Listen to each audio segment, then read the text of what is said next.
Hello guys, welcome back to the channel. In today's video, we're taking a look at the Gnome item, one of the best defensive gears in Grow a Garden 2.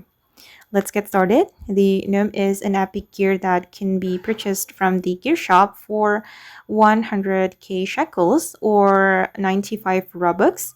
However, guys, it only has an 8% chance of appearing in the shop, so you may have to wait for it to restock. And what makes this gnome so useful is its defensive ability. Once you place it in your garden, it will automatically protect your nearby plants by attacking players who get too close. Okay, I'm going to place the gnome near this Venus fly trap. I've already purchased it from the gear shop, guys. This one. Okay, and I'm going to um, place it here maybe.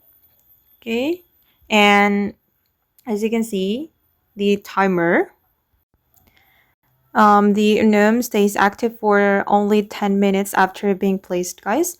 Once the timer runs out, it disappears, so you'll need to place another one if you want to keep your garden protected. And the gnome also steals some of the intruder's shekels, making it much harder to for other players to steal from your garden during the night. So you can place it during the night, guys. It doesn't work if you place it during days. So yeah, just place it during night when someone can steal your plants. And if you're growing valuable crops or playing on BC public server, the gnome is definitely worth buying whenever it appears in the gear shop. Having one on your farm can discourage thieves and help keep your harvest safe.